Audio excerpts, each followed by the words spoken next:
Hey everyone, welcome to actually our very first episode of Chapter by Chapter. I was just telling author Emily East that this is something that is so selfish for me. I have wanted to do this as I've read books. I want to get an author at a coffee shop or on a Zoom in this case and say, what were you thinking when you wrote this part, or where did this idea come from? And so I've been working with Emily over the last several months on her book. And I said, Emily, are you game? Can we really dive in and talk about the different parts of your book? And she was like, yeah, absolutely. Let's jump into this. Let's unpack some of these concepts. So welcome. My name is Clint Brown. I'm with Awakened Village. This is author Emily East. And we're going to dive into her new book that's coming out. As of this recording, you can't buy it.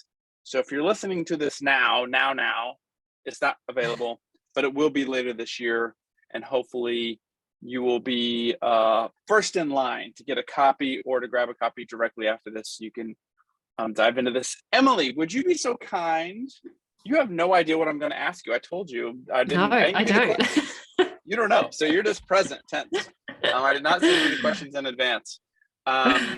Could you give us just a snippet of a backstory of how did a book show up on this journey? Now, I know today we're going to talk about your preface and intro. They're really juicy. I wanted to just camp there. We might get into chapter one, might save that for another episode. And then from there, we'll go chapter by chapter like we discussed. But you've had this new experience of motherhood, which I won't get into the details of because the whole book is about that. But I don't know many other mothers who said this needs to become a book. So what happened in there that sort of took you through this natural process and you thought, I got to write this down? Great question. For me, writing was almost a little bit like my therapy, to be honest. It was a way of me to get these overwhelming new thoughts and new emotions almost out of me and into a physical copy. And for me, it was sort of just that therapy and a real journey on discovering what was happening to me and what was going on, because I was a new mum. I was overwhelmed. I was confused. It was a brand new experience. I was asking myself, who am I now? My values were being redefined, and I was confused and I didn't really know what to do. And my default mechanism was to understand what was happening in my brain and what was intellectually happening and what was the logical thing that was happening and what was the rational thing that was happening. And so I would research and I would think about what the experts were doing, and that I was writing about that, trying to make sense, trying to logically and use my mind and my brain to logically make sense of the transition that I was going through. And that's how it sort of came up. But what the writing process actually did for me was it unlocked so many different paths that I wasn't even imagining that would happen. And it led me on this journey while I was writing. It led me on this journey to begin with the mind and to begin with this understanding of how our brain works. And then it dove really deep into like childhood trauma or childhood, inner child work. It came to like how women express our sensuality and our sexuality. And it just went really deep, really quickly, like escalated really quickly. And then that sort of is the journey of the book. It sort of begins with what is happening. And the more that I went on this journey, the more language I discovered to explain what was happening, the more vocab that I had and the more understanding I had of what was happening. And that's sort of the journey of the book, is the transition a woman goes through from who she used to be to, being reborn into this motherhood role and who she is.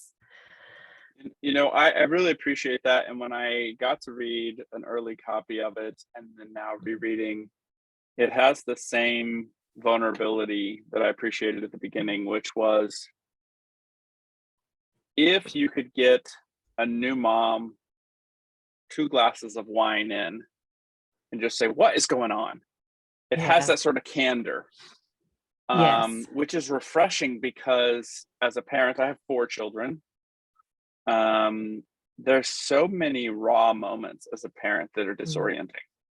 Mm. And you feel like nobody else is experiencing this because they're not putting it on Instagram or whatever. Mm. Mm. And so you think, is this all right to feel? Should I tell somebody? Mm. Like, would I talk to my Mm. Bible study group or my mom or my neighbor or a sibling or like, you know what Mm. I'm saying? There's this weird sort of Mm. false sense of like it's a hyper private thing. And I think you do such a good job of just like laying it out there and having some big language that I think that people will really resonate with. And I'm going to dive right into it from the preface. There's some really heavy stuff right in the preface, that I think people will just immediately connect with and say, this is Mm. real. This is real talk. This isn't Mm. warm, fuzzy self-help guru BS. This is like honest conversation that I've been desperately wanting to have.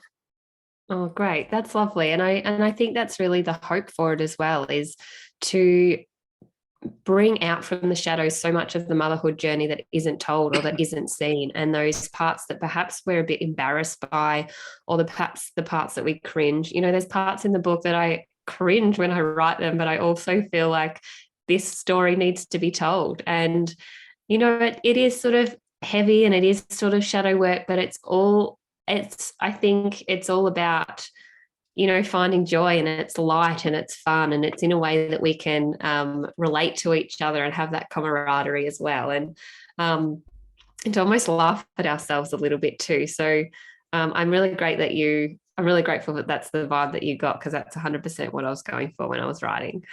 Well, good. Let's come out swinging right in the preface. And this book is juicy. So just in chapter 1, there's a pause that says, go read the preface and intro. Do yourself a favor, read the preface and intro of this book, because Emily doesn't waste time getting into the thick of it right out of the gate. In a lot of books, you sort of skip the preface and intro, but this one you don't want to. So I grabbed some quotes here that I thought, I've not seen that. I've not heard anybody say that or seen that in writing before about motherhood. And so I'm going to dive in. You don't know where I'm going, so just be with me. Okay. But the words here you have are, you're talking about this sense that like you were waiting for it to get better or waiting for something to happen. You said, I realized with some dismay that I've been spending my days just waiting for time to pass.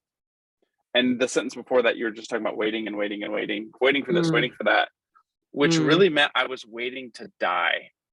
So I'm going to just hold there. I'm going to go a few paragraphs later. You say, if I had been able to let go with grace, maybe even a little funeral for that part of me, grieve it, said some nice things about it, read a moving poem, then I could have been more open to receiving something just as wonderful or even more so. But I've never heard a mom talk like that. What? Like, at the moment that you had this realization in reflection with those strong words, was that scary? Like, talk to me about the weight of that, because that concept of I was waiting to die as a mother, I'm going to go on a limb, it's not in many motherhood books. Well, I just felt that my early days as a mother, I was literally just hanging around, literally waiting. I was waiting for nap time. I was waiting for bedtime. I was literally watching the clock, like wanting it to go faster. I was waiting for my husband to get home. I was waiting for the weekend. And I was just like, what is it was scary, because I was thinking, being a mum, I knew being a mum was the most important job and the most important work I will ever do. And I felt like I was wishing it away. And, when you're pregnant, everyone gives you the advice, and people would show you photos of their own kids and they will say, oh, enjoy it because it goes so fast. And my reaction was like, no, it is not going fast. I refuse to blink and miss it. I'm going to soak up every moment of it. And then when I connected the dots of going, I'm not doing that. How do I do that? How do I suck more joy out of this rather than just waiting? Because even though I was just waiting for nap, I might have just been waiting a couple of hours, waiting a few more hours, waiting a few more days. what that was actually meaning was I was just waiting and wasting my life away and wasting these precious moments away. And it was a big wake up call to go, no, this isn't happening. And I think part of the waiting was being able to get back to the things and the person that I was before I had kids. So, if someone asked me before I had children, who are you? I'd say, oh, I'm a school teacher. I love to play netball. I'm really social. But those are the things that I did. It's not actually who I was. And I was attached to those things that I did. And I thought that was who I was. So when I was waiting for my body to come back so I could go for a run. I was waiting to stop breastfeeding so I could, have a night out or go away for a couple of nights. Easier than, you usually would. So I was waiting to be able to do those things that I could done. I wanted to fit my new self, and this is the language that I love to use, is I was hoping to fit my new self, and I was trying to squeeze it back into my old life. And it wasn't until I realized that I'm not that person anymore. I'm not, I was clinging so tightly to it that I was restricting myself, and I was restricting my own personal growth and my own journey. I was restricting my own expansion into who I could be. And it was within that process that I realized that, playing netball, going for runs, doing yoga, those things aren't who I am. That's not who I am at my core. Those are the things that I enjoy doing. And I can find new things, and maybe I can find new things that bring the same amount of joy as the things that I used to be doing. But it's not to say that I would never go back to doing those things. Like I'm playing netball now. So it's not to say that, but I'm going back with completely different energy, and I'm not restricting my growth for it. And I think if we understand that transition, if we have more identity, if we can embody more of our identity, if we can be more identity conscious and actually understand that and acknowledge who we were, and then make space and make room for who we're actually going to be and step into. So that was sort of the journey for me, and the meaning behind those words. I really appreciate that honesty about sort of the identity crisis or the identity transformation, because it's not talked about as maybe in books where someone's got a psychology bent on it. But I worked for 15 years. I worked with teenagers in the community, and about kids' senior year of high school, around the age of 17, I had this series of camps that I did for kids, and I felt 17 was a really pivotal year because you're just about to do this adult thing, whatever that is.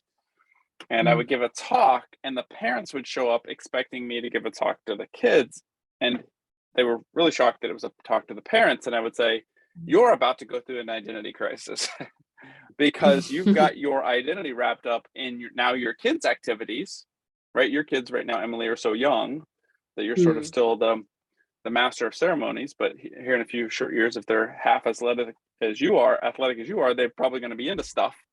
And I would say, give your parents some grace, because you're ready to leave the nest, you're ready to go, but they're going to panic because they wake up in the morning thinking about your schedule and your diet and your expenses. And I think that we don't do, I think the funeral is such an interesting concept, Emily, because at least in Western culture, you're in Australia, I'm in the US, we're both Western colonized countries, right? We have sort of a Western worldview.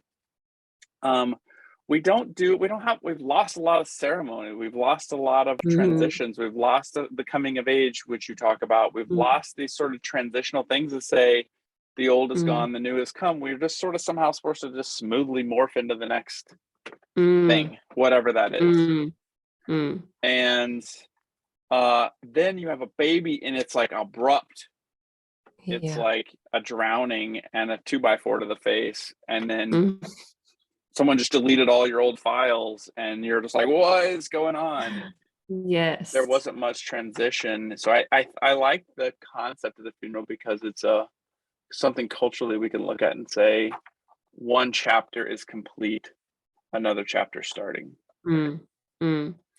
And it can be really hard because it's like you don't want to let it go. You don't want to say goodbye to that part. It's really hard. And, the average age of a mother in Australia is 31, I think. So it's like we've spent a lot of time creating ourselves and building ourselves and developing the life that we want. So to get to that age and then to have everything change again, it's like, oh my goodness, I don't want to I've worked so hard to build this and to create this. It can be really hard to let go, but understanding that it's not, you're allowed to be sad and you're allowed to grieve and you're allowed to cry. But I think that understanding of this transition and the death and rebirth is the way that we can come forward and actually really step into who we are and really own who we actually are born to be. And by clinging so tightly to that part of ourselves, we restrict ourselves so much. And I think it's just about that language. And when I sort of started learning about initiation rites, I was just like, oh, this makes sense. Like, Yeah. it is meant to be hard. It's meant to be hard because that means we not to be like, yes, I did it. That was hard. Like, tick, I achieved it. Woohoo, go me. But because I've journeyed to the deepest, darkest parts of my soul and I found something I never knew I had. And now I can bring those gifts forward and I can bring it to myself. I can bring those gifts to my family. I can bring it to my work or to my business. And it's so much deeper and it's so much richer. And, you might have heard of those initiation rites that there's so many for men. There's so many designed for men. Right. Like there's the one most famous is, you might actually know the culture, but they put young boys' hands in those mitts with the stinging ants and they they shake them up and they sort of get them really invigorated so that their venom is at its most poisonous before the young boy sticks their hand in. And then they're surrounded by the men and they're chanting and they're sort of encouraging him. They're standing there with him and then he takes it out and they bandage him up. And he's not that boy anymore. He's now a man. And I remember being so interested in these rites because I was like, they have to go to that extreme for men to get the same amount of transition a woman makes when she's a mother. Like there's another initiation one where for men, young boys are just forced to go out into the forest and survive on their own for 2 days. And they're like strapped to these wood hanging over a river and it's like full on. And my thought was they have to do that. That has to be that insane to mimic what a woman goes through as a mother. But also my thoughts were, I'm so privileged and honored to have an initiation rite built in for me. Like my body and my soul and my spirit is actually born to create and it's born to birth and create new life. And that's just gifted to me just by being a woman. And that sort of gave me that insight too, to go, wow. And this shift, this mindset, this heart set shift in seeing it that way, it was more like, it was like I could breathe. I was like, it's meant to be hard. Like I'm meant to find new gifts within myself and almost like, what a privilege. What a privilege I get to be a mother and I get all of this light shine on my shadows and I have an opportunity. And that was the real turning point where I saw for myself, okay, I've got two options now. I literally feel like my whole world has crumbled. My whole life, who I was before I had children is gone. That's gone. What I can do now is I can try and scrape it back together. I can try really hard to piece it back together. I can force it to try and fit. And I can almost go backwards in a way. Or I have a new opportunity. I feel like everything has been bulldozed to the ground. I have a new opportunity to rebuild and to recreate myself from the ground up. And that's what I feel like I did. And that's the journey of the book as well. And, I think of like I was watching this documentary about this hurricane in Puerto Rico, and they were talking about how everything was destroyed, all the township, all the buildings. And they were talking about some of them, like the government previously had almost just tried to help them build back their houses, build exactly what they had, build them back up again. But every time they had a hurricane or every time they had bad weather, they would be faced with the same devastation and the same loss. And it was only until they had this new government that they were building more sustainable houses. They were building eco-friendly houses. They were adjusting to the situation. And then no matter what hurricane came along, their houses were still standing. And I really felt like that's me. I'm going to build myself up from the ground up, piece by piece. I'm going to do one brick by one brick by one brick. I'm not kind of trying to do it all at once. And I'm going to just create myself and I'm going to build this. And it's almost like it was a little bit overwhelming because it was like, okay, well, who do I want to be now? Like if I can create anything that I want, who do I want to be? What do I value now? Things have changed. And that's a journey in itself. It sounds like, Emily, you shed an identity you were handed and you created an identity. Like one was on the outside and it had to go away for the new one on the inside to come out that was you, more you. It had an integrity to where you're at now. I think that so much of that, what popped to mind when you were sharing that was in my wild world of being interested in lots of things, I do and help with prairie land fires and the restorative practice of a fire. It sounds crazy that we would take a pretty good looking field and burn it to nothing. And then, but like this Wednesday, I get to go look at one of the prairies we burnt, and it's like way more life that we started over afterwards. And this renewal cycle is part of nature. Like the prairies in North America used to burn about every 5 to 10 years naturally. Now we control fires and have all the challenges with that. But nature has these cycles of renewal and start over and death and rebirth that we fight. We seem to think it's like one long story all the way through, and just you can't find that in nature. So it's no surprise that it has that sort of aura about it. 100%. And we're a part of nature, aren't we? So what makes us think we're going to be any different? I know that's as Westerners, we see humans in nature. We have a hard time realizing that we are a part of nature. Maybe our kids or grandkids will refigure that out. Let's dive right into some of the language in the intro, which I think fits perfect with this. You have a quote in here that I thought was really strong. It says, "We have the power to turn doing into being, control into surrender, judgment into acceptance, and separation into connection." Can you talk to me and unpack that transformation a little bit more? Those are really powerful words.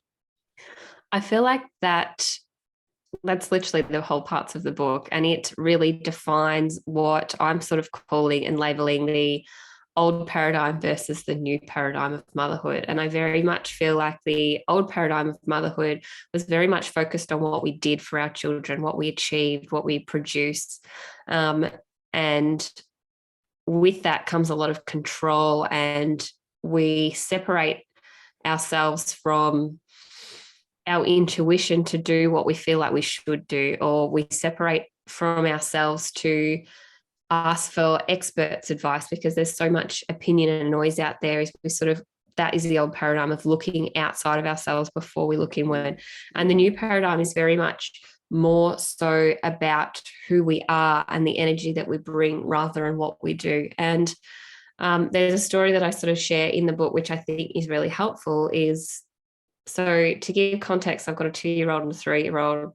So I think all parents out there, like dinner and bath time, like not a fun time. Like it's time to roll up the sleeves and like, all right, like let's go, dinner, Yep. bath Oh time. yeah. Oh yeah. Still, Yes. I have 7, 11, 15, 17, Oh, and still, it still can be exactly. that way. So I understand. Exactly. You're right. I don't know why I said just for little kids. You're 100% right.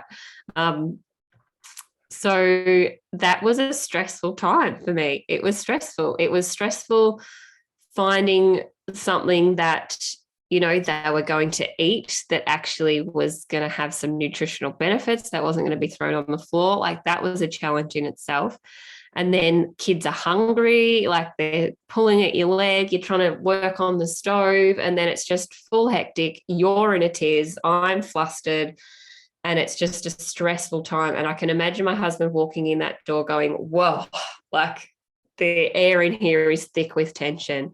And when we sit down to eat, like there's crying, there's people, there's being miserable, I'm stressed, food is on the floor, and it's just a really tough time. And what my focus is in that situation, my focus is what my children are eating. My focus is getting stuff done. My focus is, trying to do what I feel like I should do. And I think this didn't sort of come in an epiphany. This is sort of, small aha moments compounded all together where it was like, who am I in that moment?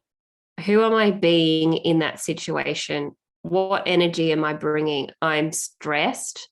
I am anxious. I'm so much tension. And my kids regulate their own nervous system by following mine. I'm setting the Yeah. tone.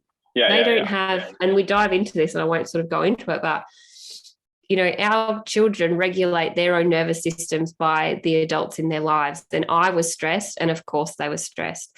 And it was a really wake up call for me to go, okay, like, yes, dinner time and bath time can be stressful, but let's find ways where I can focus less on the doing and more on the being and who I am. And so dinner time became a signpost, like a flag post for me to really check in. And what I would do is I would pour myself like a fancy drink. I'd have like soda water, or sometimes I'd have like a little energy fizz. I'd have a fancy straw, I'd put some glass on, put it in a fancy glass and some ice. And then I'd put some music on and I would dance while I cook, and my kids would dance as well. Sometimes I'd put music on for me, sometimes I'd put music on for them. And the energy just shifted. When we sat down, I might still have the same problems. I might still have, food thrown on the floor, but it was less heavy. It was more light. I was able to handle it with more grace and more resilience than that. And I think, and I don't think any other mother would sort of argue this, is I think children feel our energy more than what they feel I do for them. So I could take them to the best play dates. I could take them to the best parks. I could do all the best arts and crafts that there is. I could be like that Pinterest, Instagram, shiny mum. But if it's at the cost of me being stressed, if it's the detriment of my energy, if I'm feeling low, then it's like, what am I really teaching my children? I'm teaching my children that to love someone, it means that your needs don't matter. Or to love someone, you have to do the best, and you have to, it's more about what you do than actually who you are. And, loving someone means ignoring if you're stressed and you do it anyway, like you push on. And that's sort of not the vibe that I was sort of going for. So I really feel, and I really believe that children, and I know that children are more reactive to our energy than what we do. So I could serve them chicken nuggets, I could serve them a jam sandwich, and if I did it with a smile on my face, they would be happy, as opposed to me giving them, the most organic, delicious food stressed out of my brain. So I think it's about shifting that. And once I sort of did start to make that shift about, what energy am I bringing? Who am I actually being? Who am I being, rather than what I'm doing or what I should do? Then, the less focus it was on what I feel like I should be doing, or it was less about taking these big grand risks or doing these massive big things. And I started to nail the basics, and I started to nail the small 1%ers, and I was consistent with those small 1%ers. And then I built this foundation where then I did have more energy to serve up more than frozen chicken nuggets or a sandwich for dinner. Like, I built that foundation in that way by shifting my focus onto the energy and to who I was and who I wanted to be. And I want to be a fun mom. I want to be a safe place. I want my kids to have memories of me dancing in the kitchen. I have beautiful memories of my grandma cooking in the kitchen, and she would sing and she would have this beautiful floral dress on. And when I think of that, I feel something. I feel joy when I feel that. And you know what? I don't even remember what she was cooking. Do you know what I mean? So it's just sort of, I would love my kids to have that memory as well. So there's a few stories sort of like that weaved in the book as well. Yeah, there are some great stories in there to sort of illuminate the concepts. I do appreciate that you are weaving a tapestry of concepts. You circle back and tie things together quite a bit as you're going through. And so it's not just like bang, bang, bang, bang, bang, and you move on. You definitely hang out. I want to weave back into this talk of paradigms. I took a note here, and I say you talked a lot about paradigms. And so I love etymology, which is the study of the origin of words. I just love it. I have an app on my phone, and it's the most used app by far. My kids would say I'm always looking this up. And so I learned today that the word paradigm actually means to exhibit or represent something, but it literally means to show side by side. It's a second view, a paradigm. And that it's a conceptual structure that we've made outside of our situation about our situation. It isn't even the situation itself. It's the model of the real thing that we created. So the funny thing about paradigms, when we're paradigm shifting, it's like we've designed this little clay model of our life, and then it gets broken and we have to make a new little clay model. And I think you're asking for something even more, and you're saying there's a real you that you're modeling in this clay model, in this paradigm. And I think that's sort of the view I saw with you in this transformation early in the book, was that you had this view of yourself outside of yourself, like what kind of sports you played or whatever. And then you had to go back inside you to figure out what was that, and am I making a new one? And if so, what is it about? And so I just found that sort of a helpful, I mean, I use the word paradigm a lot, and in our world, we talk about new paradigms and old paradigms, but I never thought about it as sort of this like model of something else, right? It is the second view of something. It is the representation of something. Do you feel that you now have, a better understanding of when it's the real Emily and not the outside Emily? I mean, do you feel like you have easier access to the truth of yourself? Yeah, that's a really juicy question. I love that. And I think I had an experience of that just last night, actually. My children were restless, so I was sort of not sleeping, and I was just sort of losing myself in a sense of worry and conflict. And I felt like in the dark, all my problems just really got bigger. And then it was only sort of this morning that I was able to just sort of settle and go, I can't believe I was almost like, oh, wow, I was really worried about that last night, but I don't think it's that big of a deal now. And I sort of took a moment, and this is sort of something that I'm sort of practicing, is I took a moment to really let that land and to go, that conflict that I was feeling could have really, I could have really parked there and stayed there for a really long time, but I was able to sort of move through it a lot quicker. And I think that sort of comes with a little bit of shadow work that you do, is when you understand what your triggers are and what I mean by a trigger is all humans are triggered by something where it's sort of like an unhealed part of ourselves that hasn't been healed yet. So it might be, all humans have this desire to be connected with someone. So we all have that abandonment trigger. We don't want to be abandoned. We don't want to be alone. All humans have that because we're social beings. We're meant to be together. So doing that sort of deep work, which motherhood really opened the door for me to do, it was like, here's an invitation because my children are triggering me. They're sort of making me snap or yell or, discover parts of me that I didn't know that I had, and not necessarily parts that I want to admit that I had. And that was a real invitation to do that. And once I did that work, and thank you, my children, for helping me understand what my triggers are, even though it's not super fun. Having that understanding is going, okay, this is a trigger and this is an old wound. And that's actually not me.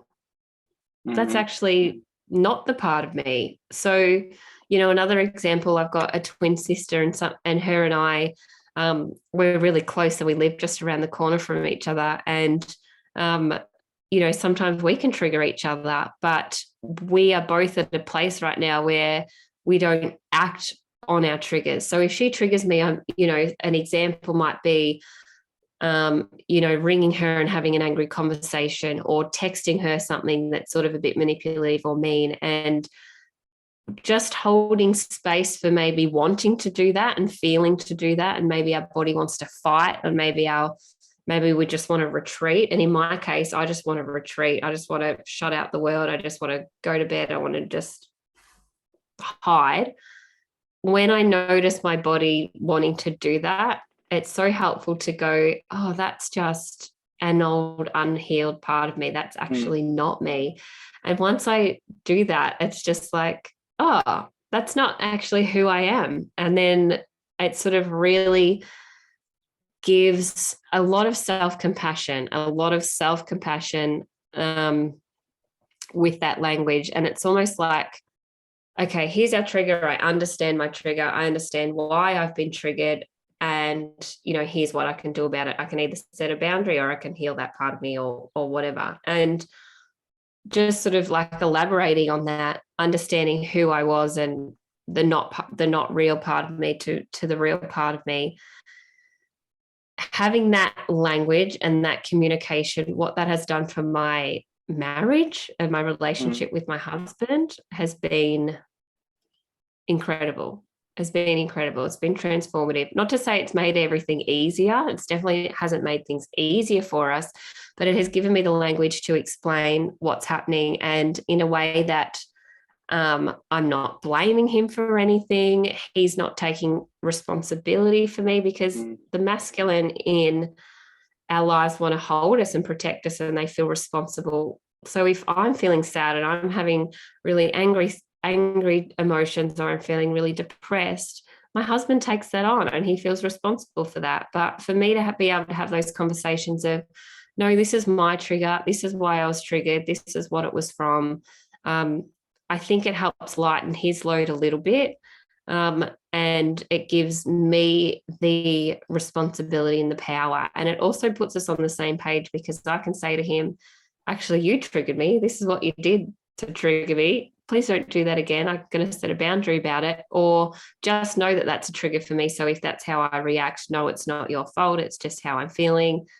It just sort of really helps in that sense. I sort of have veered off the track there a little bit, but and I think that's the new paradigm. I think the new paradigm of motherhood is understanding who we really are and using the emotional states that motherhood pushes us through as invitations to look into ourselves and to do our own healing. And that's not easy work, and it's not for everyone, but it's the way forward, and it's the way that we're not just going to heal ourselves and heal our children, but it's how we're going to heal the planet. My sort of final question to you here, Emily, is, I felt like in the intro and the preface that you were suggesting that the crazy journey of motherhood is just the journey. Mm. Would you agree with that or disagree? There's so many of those quotes that are like, it's not about the destination, it's about the journey. And I sort of play with that a little bit, because sometimes I'm like, why can't it be about the destination? Why can't you have a vision and figure out the rest? Why can't you have a clear vision and then whatever comes up for you, work through it when it comes up? But there's also merit in just enjoying it as well. And I think letting go of that control and letting life guide you, because also sometimes you have a vision of what you think you want, but you don't actually really want that. And life has better plans for you as well. So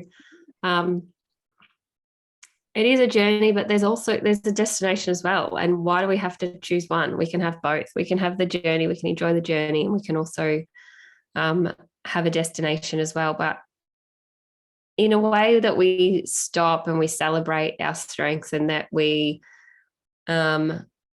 enjoy it, and we let life go, and we let life guide us, and we surrender to it as well. And we learn to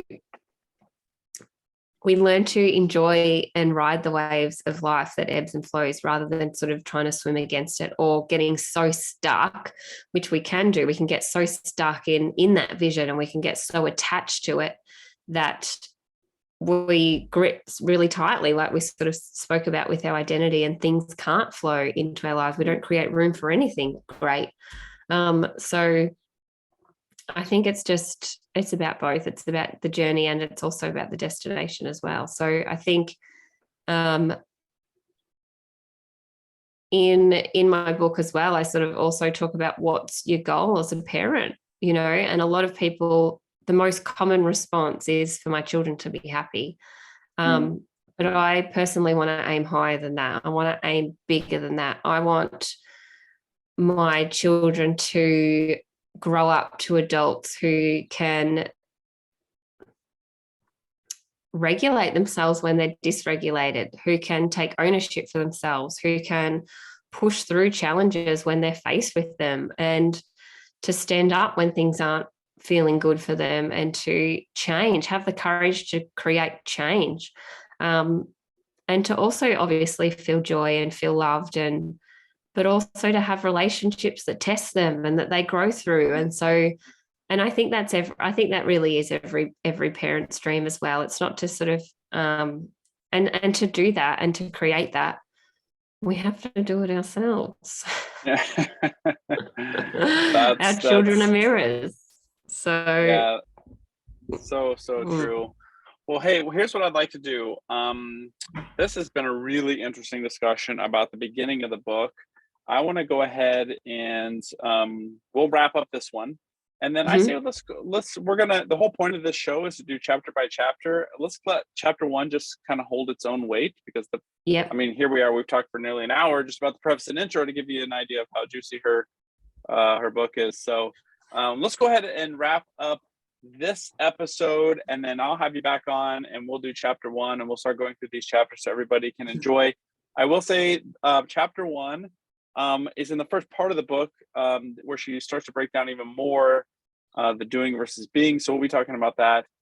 And then chapter one's title is Surrender is the New Hustle, which is not, surrender is not a word you hear a lot of people using yet, but I think it's coming on. I think I've even heard it more recently. And then here you've got it as a chapter title. So Emily, thank you so much for breaking down the concepts at the beginning of your book. And check the show notes. You can find out all the details. You can all connect to all of Emily's stuff, where you can follow all that she's got going on. And in the next episode, we're going to dive into chapter one. Emily, thanks so much for being on today. Wonderful. Thank you, Clint.